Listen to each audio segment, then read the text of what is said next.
بسم اللہ الرحمن الرحیم۔ ناظرین محترم، بحمد اللہ تعالی ہماری سلسلہ وار گفتگو چل رہی تھی اموی دین بمقابلہ نبوی دین اور قرآن عظیم۔ ہماری 23ویں نشست کے اندر کچھ صاحبان نے ہماری وضع کردہ اصطلاح کے مطابق بات کی اور کہنے لگے کہ یہ اختراع ہے، اس اصطلاح کی کوئی حقیقت نہیں ہے۔ دیکھیے، میں نے کئی مرتبہ اظہار کیا ہے اس حقیقت کا کہ میں نے کبھی بھی زندگی میں کبھی کوئی اپنی طرف سے، اپنے خیال سے، اپنی زبان سے لفظ نہیں بولا۔ جو بھی بولتا ہوں یا قرآن کریم کی روشن آیات کی عظمت میں بولتا ہوں یا فرمان رسالت کی عظمت میں بولتا ہوں۔ تو یہ کئی مرتبہ وضاحت دے چکا ہوں کہ جتنا کچھ بھی لوح محفوظ سے نازل ہوا ہے بطور مذہب نازل نہیں ہوا، بطور دین، بطور دستور الہی، بطور آئین خداوندی نازل ہوا ہے۔ تو جو کچھ آئین خداوندی ہے صحف آدم علیہ السلام سے لے کر قرآن کریم کے نزول تک، تو اس کا ایک دستوری تسلسل ہے، تقدس ہے۔ اس آئین کی روشنی میں اللہ تعالیٰ کائنات کی انسانیت کو چلانا چاہتے ہیں، جو نتیجہ خیز زندگی سے ہمکنار ہوں گے۔ اس کے مد مقابل جو بھی دین آئے گا، جو بھی تصور حکومت آئے گا، جو بھی آئینی ٹائٹل آئے گا، تو وہ الہی دین نہیں ہوگا، وہ دنیا کے لوگوں کا دین ہوگا، اور الہی نظام نہیں ہوگا، وہ دنیا کا اپنا بنایا ہوا، لوگوں کا اپنا بنایا ہوا نظام ہوگا۔ اور جو میں اموی دین کا ٹائٹل دے رہا ہوں، اپنے خیال سے نہیں دے رہا، فرمان رسالت کی روشنی میں دے رہا ہوں۔ رسول اللہ صلی اللہ علیہ وآلہ وسلم نے الہی اور نبوی دین کی عظمت کی بابت فرمایا کہ یہ 30 سال تک یہ نظام الہی کا ٹائٹل جو ہے یہ قائم رہے گا، اور بعد میں لوگ بدل جائیں گے اور دین کو بدلیں گے اور ملک عزوز کی بنا رکھیں گے۔ ملوکیت جو نہ اسلام کا اصولی نظام ہے اور نہ فروعی نظام ہے۔ تو گویا اس حدیث کی ہی روشنی میں نے یہ بات کہی ہے اور کہہ رہا ہوں، اور الحمدللہ یہ کہتا رہوں گا۔ تقریباً یہ 92 سالہ اموی دین جو ہے اس کا ایک ایک لمحہ بیان کروں گا، اور خیال سے نہیں، اہل سنت کے مسلمہ مصادر جو ہیں حدیث کے، ان کی روشنی میں، تفسیر کی روشنی میں، آیات قرآنی کی روشنی میں، اور سیر نگاروں کی روشنی میں، اور کلامی لوگوں کی روشنی میں، علم کلام کے ماہرین کی روشنی میں، اور ساتھ ساتھ یہ جو اسٹیبلش ہسٹری ہے، اس میں جو مسلمہ اور مصدقہ مصادر ہیں تاریخ اسلام کے، وہ، اور سیرت نگار، بالخصوص وہ لوگ جن کے علم کی روشنی میں حدیث کی صحت اور سقم کا اندازہ اور یقین ہوتا ہے، علم رجال کی روشنی میں۔ یہ علوم مسلمہ ہیں اور ہمارے اہل سنت کے مدارس میں ان کی توقیر ہے اور پڑھائے جاتے ہیں، اور انہی کی روشنی میں آگے بڑھا جاتا ہے۔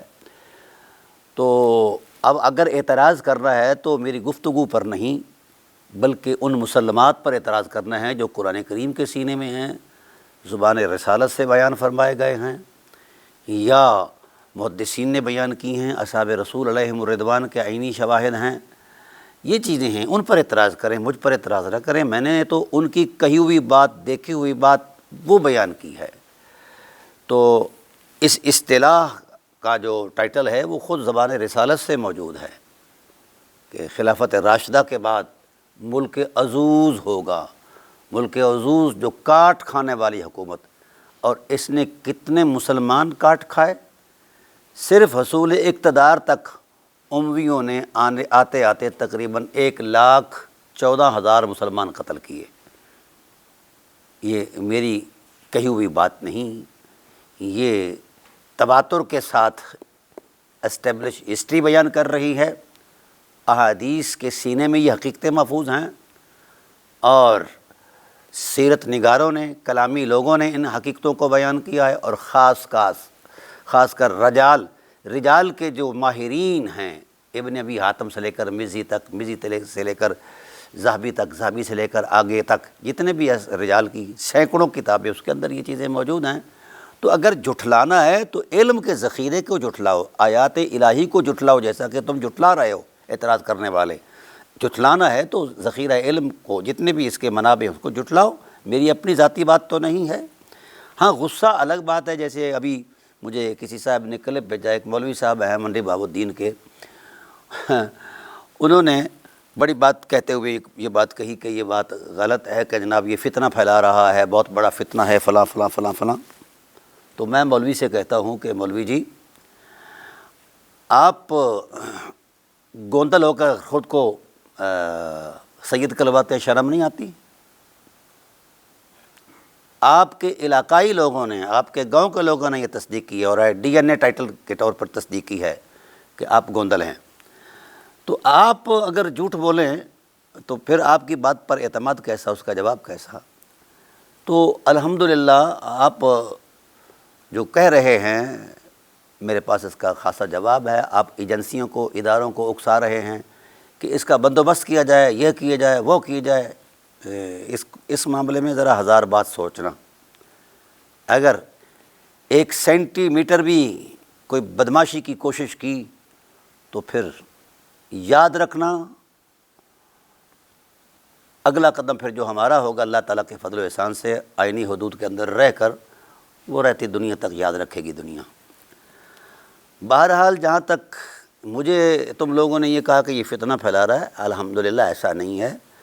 میں نے تمہارے فتنے کو دفن کیا ہے، جو تم نے فتنہ پھیلا کر امت مسلمہ کی تقسیم میں جو ہرزہ سرائی کی ہے اور ہر کسی پر کفر کا فتویٰ لگایا ہے، فلاں کافر، فلاں کافر، فلاں کافر۔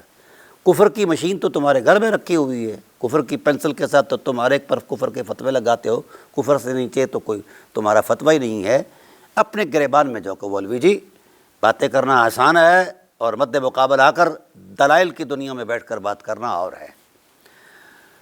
دیکھیے میں چھوٹی سی ہسٹری پیش کر دیتا ہوں آپ کو۔ آپ لوگوں نے ملک پاکستان کے اندر ایک فتنہ اٹھایا، حضرت ابو طالب علیہ السلام کی بابت ایک شور اٹھایا، چیلنج بازی کی، اور کیا کچھ جناب والا ڈرامہ بازی کی۔ قریب تھا کہ شیعہ اور سنی کے درمیان تصادم ہو جائے، تو اللہ نے مجھے توفیق دی، اور پاکستان سے تعلق رکھنے والے، پاکستان کے خمیر سے تعلق رکھنے والے معززین نے، اداروں نے مجھے کہا کہ اس فتنے کا رد ہونا چاہیے، تو بحمد اللہ تعالی ہم نے اس کا رد کیا، اور عرفان ابی طالب علیہ السلام لکھ کر تمہارے فتنے کو قیامت تک کے لیے دفن کر دیا۔ اور اسے اداروں نے بھی مانا اور ایجنسیوں نے بھی مانا کہ بحمد اللہ تعالیٰ یہ فتنہ اب قیامت تک سر نہیں اٹھا سکتا۔ پھر تمہارے پلیٹ فارم سے فتنہ اٹھا حضرت زہرا پاک کی خطاؤں کے حوالے سے، تو اللہ وحدہ لا شریک نے مجھے وہ توفیق بخشی کہ میں نے تمہارے فتنے کو ایسا دبوچا، اب سر اٹھانے کے قابل نہیں رہا۔ عصمت زہرا لکھی، کوئی غیر پارلیمانی بات کی نہ کی، اور نہ ہی میں نے کوئی واویلا کیا، کتاب لکھی ہے۔ جب بھی تم فتنہ گر بن کر سر اٹھاتے ہو تو اللہ نے یہ مجھے توفیق بخشی ہے کہ پاکستان کی سرزمین پر کسی فتنہ گر کو سر نہیں اٹھانے دے گا فقیر، جب تک اللہ تعالیٰ کی توفیق شامل حال ہے۔ حضرت زہرا پاک پر خطا کی غلاظت پھینکی تم نے، بحمد اللہ تعالیٰ ہم نے عصمت زہرا لکھی اور دبوچ دیا تمہارے فتنے کو، ختم ہو گیا، اور فتنہ گر اب منہ چھپاتے پھر رہے ہیں۔ پھر تم نے تفضیل کا ڈرامہ رچایا اور مطلع القمرین کو سامنے لا کر فتویٰ بازی کی، تو الحمدللہ ہم نے تفضیل کے فتنے کو ابدی نیند سلا دیا ہے اللہ تعالیٰ کے فضل و احسان سے۔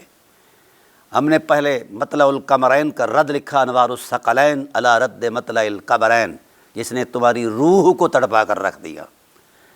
پھر تم نے سر اٹھایا اور مارکیٹ میں لے آیا الزلال العنقا من بحر سبقت الاتقا۔ ہم نے بحمد اللہ تعالیٰ اس فتنے کو پھر دفن کر دیا جو قیامت تک سانس نہیں لے سکتا۔ کتاب لکھی اہل بیت النبوت کی قطعی افضلیت اور قرآن عظیم۔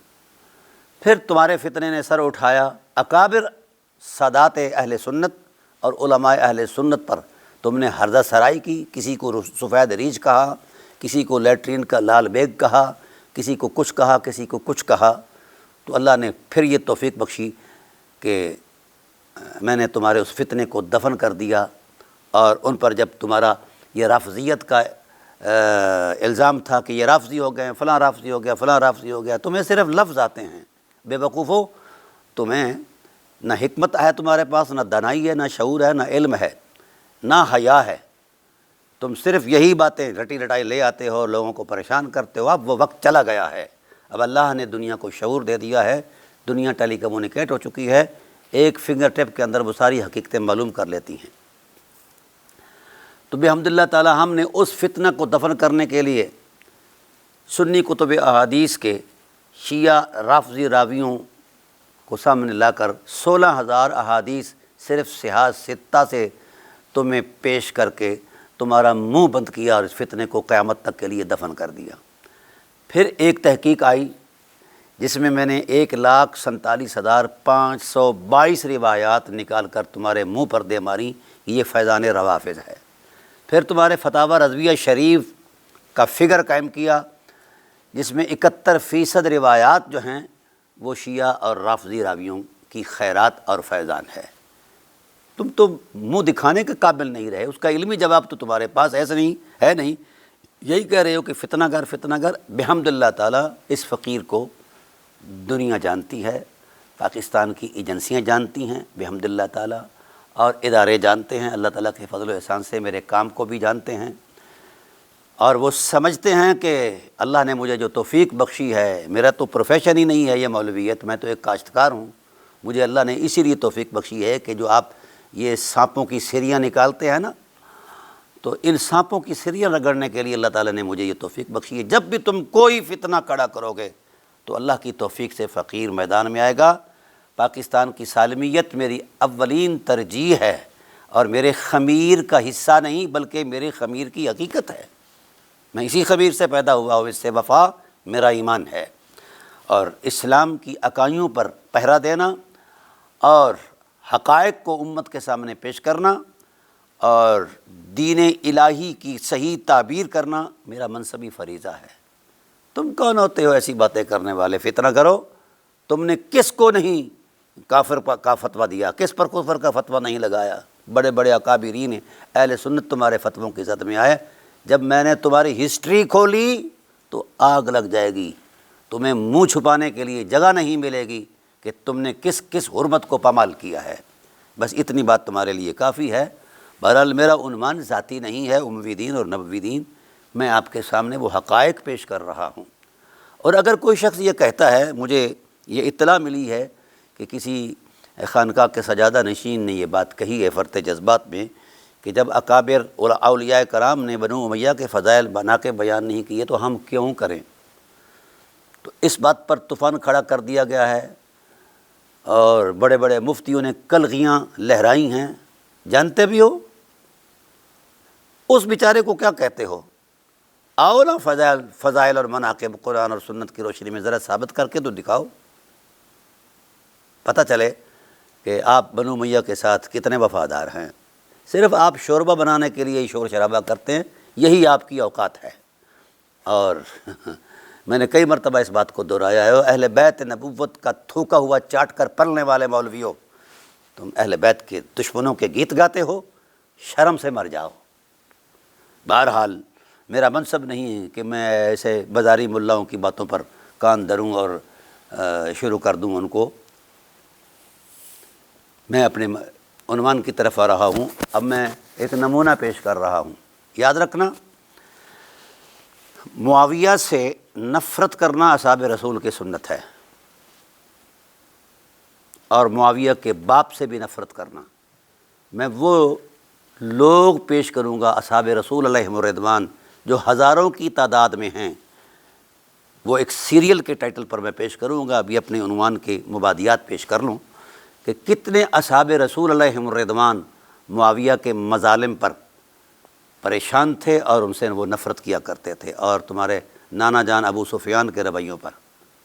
آپ اپنے ماموں اور نانا کے رویوں کو قرآن پر ٹیلی کریں، مزاج رسول پر ٹیلی کریں۔ گھریلو بنایا ہوا دین اب نہیں چلے گا، اب دین وہی چلے گا جو قرآن کے سینے کے اندر روشنی ہے اور جو رسول اللہ صلی اللہ علیہ وآلہ وسلم کی زبان اقدس نے بیان فرمایا ہے۔ تم نے جو کچھ بھی گھڑا بنو امیہ کے مطابق ان کی عظمت کے لیے اب فقیر اللہ کے فضل سے ہر ایک روایت کا پوسٹ مارٹم کرے گا، کہاں سے کیسے کیسی تم نے گھڑی اور کیوں لائے، مقاصد کیا تھے۔ عجب بات ہے کہ ہمارے اسلاف نے اس بات پر جب یہ کہا تھا کہ خاموش رہو، تو بحمد اللہ تعالیٰ خاموشی میں عافیت تھی، سارے خاموش تھے۔ یہ 5 سالہ دور جو تمہارا گزرا ایک نیا دین متعارف کرانے کے لیے جو اہل سنت کے سارے ٹائٹل سے ہٹ کر ہے، تو اہل سنت کا نام لے کر تم دشمنان اہل بیت نبوت کی تقدیس پیدا کرنا، اپنا سنانا بیان کرنا چاہتے ہو، ایسا نہیں چلے گا۔ تقدس اس کا ہی بیان ہوگا جس کی تائید قرآن کے سینے میں ہے، فرمان رسالت کی عظمت میں ہے۔ بہرحال میں ایک نمونے کے طور پر آپ کو پیش کر رہا ہوں کہ اموی دین ہے کیا۔ یہ حضرت ابو ایوب انصاری میزبان رسالت، سب دنیا جانتی ہے کہ کیا تقدس ہے اس شخص کا، کتنی باکرامت ذات ہے اور کتنی وفادار ذات ہے۔ حضرت ابو ایوب انصاری رضی اللہ تعالیٰ عنہ آپ کے ماموں کے پاس آئے، بریلویوں کے ماموں کے پاس، اور اپنی کسی بات کا، اپنی کسی حاجت کا اظہار کیا۔ تو آپ کے ماموں نے کہا الست صاحبہ عثمان، تو حضرت عثمان کا قاتل نہیں ہے؟ یعنی آپ کے ننہال یہ سمجھتے تھے کہ حضرت عثمان کے قاتل یہ اصحاب ہیں، انصار ہیں اور مہاجرین ہیں اور مولا کائنات ہیں۔ ٹھیک ہے، یہ تمہیں گھٹی میں ملی ہے یہ چیز مولوی جی۔ قال اما ان رسول اللہ صلی اللہ علیہ وسلم قد اخبرنا انه سيصيبنا بعد اسرا، جناب ابو ایوب انصاری رضی اللہ تعالیٰ عنہ نے جواب دیا کہ اس بات پر ہمیں رسول اللہ صلی اللہ علیہ وسلم نے پہلے سے ہی آگاہ کر دیا تھا کہ اے انصار مدینہ، اے محسنین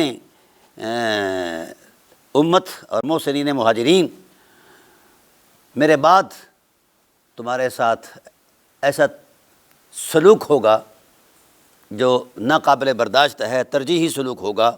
قال، آپ کے ماموں نے یہ بات کہی، ما امرکم، اس وقت تمہیں پھر رسول اللہ نے حکم کیا دیا؟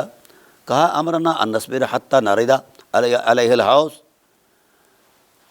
تو جناب ابو ایوب انصاری کہتے ہیں کہ ہمیں رسول اللہ نے فرمایا کہ جب ایسے حالات آ جائیں، تمہارے حقوق سلب ہوں، تو پھر تم نے صبر کرنا ہے، الجھنا نہیں ہے۔ تو پھر آپ کے ماموں نے کیا کہا؟ فاصبروا، پھر صبر کرو۔ قال فغضب ابو ایوب وحلف اللہ یکلمہ ابدا، حضرت ابو ایوب انصاری رضی اللہ تعالیٰ عنہ غضبناک ہوئے معاویہ کے اس رویے پر اور اس اہانت پر، اور ابو ایوب انصاری نے حلف اٹھایا، قسم اٹھائی، اللہ کی عزت کی قسم، میں کبھی بھی زندگی پر، کبھی بھی، ابداً، ہمیشہ، کبھی بھی معاویہ سے کلام نہیں کروں گا۔ یہ اب میزبان رسول نے اپنی نفرت کا اظہار کیا ہے آپ کے ماموں سے۔ لگائیے ان پر رافضیت کا فتویٰ، کہو کہ یہ بھی رافضی ہے۔ آئیے، یہ تھا اموی دین جس کا نقشہ میں نے پیش کر دیا ہے آپ کے سامنے۔ اب آئیے اسی ٹائٹل پر میں نبوی دین کا بھی ایک نقشہ پیش کرتا ہوں۔ یہی میزبان رسول حضرت ابو ایوب انصاری رضی اللہ تعالیٰ عنہ مولا کائنات کے زمانے میں بصرہ گئے، اور اس وقت بصرہ کے گورنر تھے حضرت عبداللہ ابن عباس رضی اللہ تعالیٰ عنہما، یہ اہل بیت سے ہیں، اور اپنی کسی ضرورت اور حاجت کے حوالے سے گئے، اپنے حقوق کے حوالے سے خدمات تھیں ان لوگوں کی۔ مولویو، تم تو فکر صرف اور صرف روٹی کے فکر میں ہو نا، یہ رسالت کا بھی خدام ہیں اور دین کا بھی خدام ہیں، محسن ہیں یہ امت کے۔ یہی ابو ایوب انصاری رضی اللہ تعالیٰ عنہ جس وقت گئے حضرت عبداللہ ابن عباس کے پاس، تو ہوا کیا، یہ سن کر آپ کے ہوش ٹھکانے آ جانے چاہیے اور اموی دین کو چھوڑ کر نبوی دین کے پاس آ جانا چاہیے آپ کو، پر تمہارے نصیب میں یہ بات شاید نہیں لکھی کہ تمہیں حق اور ہدایت ملے، کیونکہ دشمنان اہل بیت نبوت کی حمایت میں تکلم کرنے والا، حمایت کرنے والا کسی بھی صورت میں حق تک نہیں پہنچ سکتا، نہ اس کے پاس اخلاق کی زبان ہوگی، نہ حرمت کردار، اور نہ ہی عظمت انسانیت ہوگی۔ آئیے اب ہم وہ روایت پیش کرتے ہیں کہ حضرت ابو ایوب انصاری گئے، الیک سلیک ہوا، ابھی وہ پہنچے نہیں تھے، اللہ اکبر، تو جناب عبداللہ ابن عباس نے استقبال کرتے ہوئے کہا، یا ابا ایوب انی ارید ان اخرج لک من مسکنی کما خرجت لرسول اللہ صلی اللہ علیہ وسلم۔ اے میزبان رسول، ہم نے سنا ہے اپنے بڑوں سے کہ جب رسول اللہ صلی اللہ علیہ وسلم ہجرت کر کے آپ مدینہ تشریف لائے تو آپ نے ان کے لیے اپنا گھر خالی کر دیا تھا، تو میں چاہتا ہوں کہ آپ کی محبت کی عظمت میں آپ میرے پاس تشریف لائے ہیں، آپ میزبان رسول تھے، میں آپ کا میزبان ہوں، میں بھی چاہتا ہوں کہ میں اپنے گھر کو آپ کی ذات کے لیے آپ کی تکریم میں خالی کر دوں۔ پھر حدیث کے الفاظ ہیں فَأَمَرَ أَهْلَهُ فَخَرَجُوا وَأَعْطَاهُ كُلَّ شَيْءٍ كَانَ فِي الدَّارِ۔ یہ ہے نبوی دین مولویوں، جو تمہارے نصیب میں نہیں ہے۔ اپنے اہل کو، اپنے گھر والوں کو، بیوی کو، بچوں کو، سب سے کہا گھر سے فوری طور پر نکل جاؤ، میزبان رسول آئے ہیں، نکل جاؤ، اور گھر کے اندر سے کوئی چیز بھی نہیں اٹھانی، سوئی بھی نہیں اٹھانی، ہر شے یہیں رہنے دو تاکہ میزبان رسول جتنی دیر یہاں قیام فرمائیں بڑے اطمینان کے ساتھ قیام فرمائیں اور ہر ضرورت کی چیز انہیں یہاں میسر ہو۔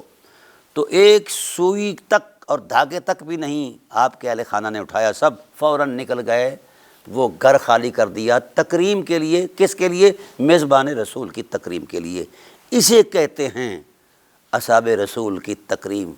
تم کیا جانو اصحاب رسول کیا ہوتے ہیں، کیونکہ تمہیں تو گھٹی میں تمہارے ننھیال میں یہی ڈالا ہوا ہے نا کہ توہین کرنی ہے، اور پھر چور مچائے شور، ہمیں کہتے ہو کہ ہم اصحاب رسول کی تکریم نہیں کرتے۔ ظالموں، حیا کرو، کچھ ہوش کے ناخن لو۔ اپنے گھر والوں کو عبداللہ ابن عباس نے نکالا اور کوئی چیز نہیں اٹھانے دی۔ فلما کان وقت انطلاقہ قال حاجتک، جس وقت آپ کے واپسی کا ارادہ ہوا تو اس وقت پوچھا حضور والا میرے لیے کوئی خدمت؟ قال حاجتی اتانی وثمانیۃ عبد یعملون فی ارضی، یار مجھے 8 غلام چاہیے جو میری زمین پر کاشتکاری کریں اور کام کریں۔ اب سنیے دین محمدی کی حرمت سنیے اور نبوی دین والوں کا تقدس سنیے۔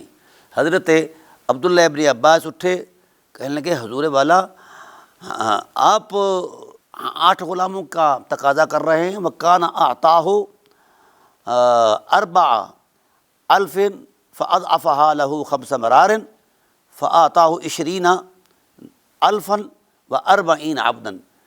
8 غلاموں کے تقاضے پر 40 غلام پیش کیے میزبان رسول کو نبوی دین والوں نے۔ اموی دین والوں نے تو باہر نکال دیا تھا نا کہ جاؤ نکل جاؤ، تمہارے لیے ہمارے پاس کچھ نہیں ہے۔ یہی چیزیں میں پیش کر رہا ہوں امت کو، تاکہ امت اللہ کے دین کی طرف آئے، ملا کے دین سے امت جو ہے وہ بیزاری کا اعلان کرے۔ وَآتَاهُ 20,000 20,000 دینار پیش کیے بطور نذرانہ اور 40 غلام۔ یہ ہے صحابی کی تکریم۔ تم بت ہم کو کہے کافر، اللہ کی مرضی ہے، ہمیں کہتے ہو کہ ہم صحابہ کی تکریم نہیں کرتے۔ ہم اس انداز کے حوالے سے اس دین کی روشنی میں اصحاب رسول کی تکریم کرتے ہیں، اور جن کو تم نے حجروں میں صحابی بنایا ہے اس کی تکریم کیسے کریں جب جو خود رسول کی تکریم نہیں کرتا، بالواسطہ رسول پر سب و شتم کرتا ہے، کرواتا ہے، اور اس کو دستوری تسلسل میں یہ ظلم اور بربریت کرواتا ہے۔ ہم تو ایسے دین کو نہیں مانتے، اس دین سے بیزاری کا اعلانیہ اعلان کرتے ہیں، ٹھیک ہے؟ اور امت سے بھی کہتے ہیں کہ اموی دین سے فی الفور اعلانیہ بیزاری کا اعلان کریں کہ اس کے پاس دلیل ہی کوئی نہیں ہے، یہ ملا کا گڑا ہوا دین ہے، نہ اس کا قرآن سے تعلق ہے، نہ اسلام سے تعلق ہے، نہ مزاج رسول سے تعلق ہے، نہ مشیت الہی سے تعلق ہے، اور نہ ہی اصحاب رسول کے تقدس سے تعلق ہے۔ آئیے ایک اور حوالہ بھی پیش کر دیں۔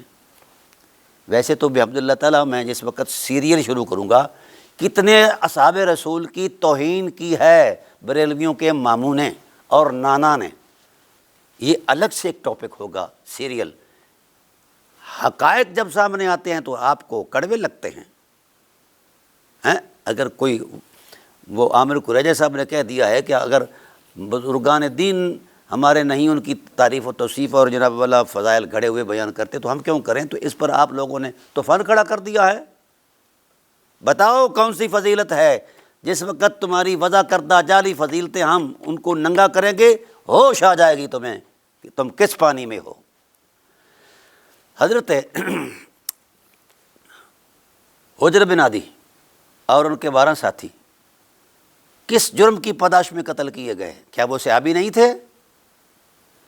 اگر تمہارا یہ فتویٰ ہے اہل سنت کے ٹائٹل پر کہ صحابہ کی تکریم نہ کرنے والا دائرہ اسلام سے خارج ہے، تو پہلے اپنے گھر سے شروع کرو، کیونکہ یہ توہین اور اہانت اور تذلیل جو ہے صحابہ کی اور اہل بیت کی تمہارے ننہال کے گھر سے شروع ہوئی ہے۔ آؤ نا، کوئی حوالہ تو پیش کرو۔ نہیں، کوئی ہوگا تو پیش کرے گا نا۔ تو اس پر تو بحمد اللہ تعالی ہم پورا مطالعہ پیش کریں گے۔ تو ان کا جرم یہ تھا کہ اس نے اپنے علاقے کے خطیب سے کہا کہ مولا کائنات جو ہیں اللہ کی حرمت ہیں، ان پر سب و شتم نہ کیا کرو، جمعہ لیٹ کرتے ہو، نماز بر وقت پڑھایا کرو، وغیرہ وغیرہ۔ تو اس نے یہ شکایت کر دی آپ کے ماموں سے کہ جناب یہ معاملہ ہے، تو ان کو حکم دیا گیا کہ جناب ان کو گرفتار کر کے بھیجا جائے، اور دربار شاہی میں پیش کیے گئے مقدس صحابہ، اور ان سے کہا گیا کہ اگر جان بخشی کی ضرورت ہے تو پھر علی پر لعنت کرو۔ یہ ہے اموی دین۔ مولویو شرم کھاؤ، حیا کرو کچھ۔ علی پر لعنت کرنے والے کو تکریم دی جاتی ہے تمہارے ننہال کے کاشانہ پر، شاہی محلات کے اندر۔ جو اہل بیت کی توہین کرتا ہے اسے عزت دی جاتی ہے، جو تکریم کرتا ہے اسے قتل کر دیا جاتا ہے۔ میں اس دین کی نشاندہی کر رہا ہوں کہ اس دین کا تعلق نہ قرآن سے ہے، نہ مزاج رسول سے ہے، نہ تکریم صحابہ سے ہے۔ اس دین کا تعلق جو گھڑا ہوا تصور دین ہے وہ اموی دین ہے، اور ملا کا گھڑا ہوا ہے، اور رشوت خور ملاؤں نے یہ دین ترتیب دیا ہے۔ اب ہم ان ملاؤں کی بھی نشاندہی کریں گے کہ کس کس نے کتنا کتنا ہضم کیا ہے مال امویوں کا، اور بیت المال کے اندر کتنی کتنی خیانتیں ہوئی ہیں، کیسے ہوئی ہیں، اور کس انداز میں ہوئی ہیں، کس بنیاد پر ہوئی ہیں۔ وہ ساری چیزیں تو الحمدللہ ہم نے پیش کرنی ہیں۔ ابھی تو ہم مبادیات کی طرف توجہ کر رہے ہیں تاکہ ذہن سازی ہو جائے۔ ابھی تو 300 اقساط ہیں، 92 سالہ پورا جو حکومت کا آپ کے ننہال کا دور رہا ہے۔ ہم نے ایک ایک انچ بتانا ہے، ایک ایک لفظ بتانا ہے۔ کیسی باتیں کرتے ہو؟ ابھی سے ہی چیخیں نکلنے شروع ہو گئیں اور کہنا شروع کر دے یہ فتنہ فتنہ تم ہو، اور تمہارے وہ لوگ ہیں جنہوں نے قرآن کے ساتھ مذاق کیا، رسول اللہ کی ذات کے ساتھ مذاق کیا، اصحاب رسول کی حرمت کو پامال کیا، اہل بیت کی حرمتوں اور تقدس کو پامال کیا۔ فتنہ گر تو وہ ہیں، ہمیں فتنہ کہتے ہو، شرم نہیں آتی؟ بہرحال ناظرین محترم، بحمد اللہ تعالیٰ آج تک میں نے کوئی بات اپنے خیال سے نہیں کی۔ اب یہ جو حضرت ابو ایوب انصاری رضی اللہ تعالیٰ عنہ میزبان رسالت والی بات میں نے بیان کی ہے، حدیث کی 14 کتابوں کے اندر آیا ہے، اور اس کی صحت پر بھی دلائل موجود ہیں۔ اور یہ حضرت ابن عباس کا جو واقعہ، یہ بھی حدیث ہی کی کتاب کا واقعہ ہے۔ کاش کبھی کسی اعلیٰ عدالت کے اندر مولویوں میرا اور آپ کا سامنا ہو جائے تو ہم عدالت کی اندر کھڑے ہو کر آپ کو آپ کا چہرہ دکھائیں، اور پورے دلائل کے ساتھ۔ صرف ماخذات اہل سنت کی کتب حدیث ہوں گی، اہل سنت کے مصادر علم ہوں گے، اہل سنت کی اسٹیبلش ہسٹری ہوگی، اور اہل سنت کے جو سیرت نگار ہیں، جو رجالی لوگ ہیں، جو کلامی لوگ ہیں، جن کو تم بھی مانتے ہو، تمہارے باپ دادا بھی مانتے ہیں، ان کو جب ہم پیش کریں گے، اور اصحاب رسول علیہم الرضوان کے عینی مشاہدات جس وقت حدیث کی روشنی میں ہم پیش کریں گے، تو سمجھ آ جائے گی کہ تم کہاں کھڑے ہو اور ہم کہاں کھڑے ہیں۔ پھر عدالت عالیہ جو فیصلہ کرے ہم حاضر ہیں۔ ہم چاہتے ہیں کہ اگر اتنا ہی تمہیں تکلیف ہے تو بسم اللہ، ہماری معزز ادارے موجود ہیں، اور باتیں کر رہے ہو کہ یہ کرو جی، وہ کرو جی، فلاں کرو جی، FIR کرو گے، بھائی آؤ نا۔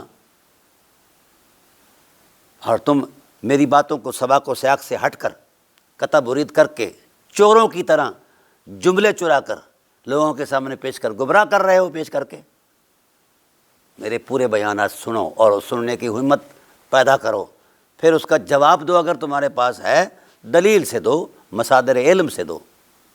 ویسے میں احتیاطاً شیعہ مصادر کو استعمال نہیں کرتا، اس کی وجہ یہ ہے کہ آپ کہتے ہیں کہ یہ شیعہ کی کتاب ہے، ٹھیک ہے جی، لیکن حیرت اس بات پر ہے اس وقت بھی مدارس سے بریلویہ کے اندر شیعہ کی کتابیں پڑھائی جا رہی ہیں۔ آپ کو تو علم پڑھنا سکھایا ہی شیعہ نے ہے، تو شیعوں کا کھا کر، شیعوں کا پڑھ کے پھر شیعوں پر کفر کے فتوے لگاتے ہو تو تم جانو یا شیعہ جانے۔ ہم تو وہ بات کریں گے جو حقائق ہیں۔ تحقیق کا طالب علم کسی مذہب کا پابند نہیں ہوتا، تحقیق کا طالب علم دلائل شرعیہ کا پابند ہے۔ ہم نے یہ دلائل شرعیہ جس انداز میں پیش کیے ہیں، اس کے مد مقابل رد عمل کے طور پر وہ دلائل پیش کرو، اور اس کی ثقافت پر، وثاقت پر دلائل پیش کرو، صحت پر دلائل پیش کرو، ہمت کرو نا۔ فتنہ کیوں پڑھاتے ہو، آگ کیوں پھیلاتے ہو؟ بات کرو جو علم اور دلیل سے تعلق رکھتی ہے۔ ہم تو بحمد اللہ تعالیٰ امت کو وہ بات کر رہے ہیں، اور تمہارے اس فساد کی نشاندہی کر رہے ہیں جس وجہ سے امت ایک دوسرے کے ساتھ باہم دست و گریبان ہوئی ہے، الجھی ہے، پریشان ہے، لوگ باپ بیٹے سے لڑ رہا ہے، بیٹا باپ سے لڑ رہا ہے۔ ہم تو اس فساد کو ختم کرنے کے لیے ان جڑوں تک پہنچ چکے ہیں بحمد اللہ تعالیٰ، جہاں تک تمہیں خواب بھی نہیں آیا، اور باتیں کرتے ہو بڑی بڑی، فیصلے کرتے ہو بڑے بڑے، مطالبے کرتے ہو بڑے بڑے، اور شور شرابہ کرتے ہو، نعرے بازی کرتے ہو۔ اب وہ وقت گزر چکا ہے۔ اب قبلہ گوندل صاحب 2 + 2 = 4، نہ 4.25 نہ 4.5۔ آؤ میدان کے اندر دیانتداری کے ساتھ اور اخلاقی عصمت میں آؤ، فتویٰ بازی سے ہٹ کر آپ اپنے اموی دین کی حرمت کو بیان کریں۔ اگر کوئی دلیل شرعی اس اموی دین کی حرمت کو مانتی ہے، بیان کرتی ہے، تو ہم تسلیم کریں گے، ورنہ آپ کو دعوت دیں گے کہ آپ نبوی دین پر آ جائیں، کیونکہ خلافت راشدہ کو جس وقت معطل کیا گیا اور اس کے جگہ نظام حکومت ملک عزوز کے ٹائٹل پر ملوکیت کو رواج بخشا گیا، تو وہ نہ تو مزاج رسالت کے مطابق ہے، نہ مشیت الہی کے مطابق ہے، نہ قرآن اسے مانتا ہے، نہ رسول مانتا ہے، بلکہ 1.25 لاکھ انبیاء کی رسالتیں اور ان کے دینی قدریں اور ان کی شریعتیں نہیں مانتی۔ اس بےہودگی کو، جس کو تم کہہ رہے ہو کہ یہ جناب والا بہت بڑا پاکیزہ نظام ہے، بہت بڑی، اس نظام پر تو جس وقت ہم نے اس کو ادھیڑا قرآن کریم کی روشن آیات سے، تو آپ کو اچھی طرح علم ہو جائے گا۔ اس لیے فتنہ باز ہم نہیں ہیں، فتنہ تمہارے گھر سے شروع ہوا ہے۔ الحمدللہ ہم نے تو فتنے کو دبا دیا ہے، دفن کر دیا ہے۔ اب فتنہ گروں کو سانس بھی نہیں لینا آتا ہمارے سامنے، اللہ کا فضل ہے۔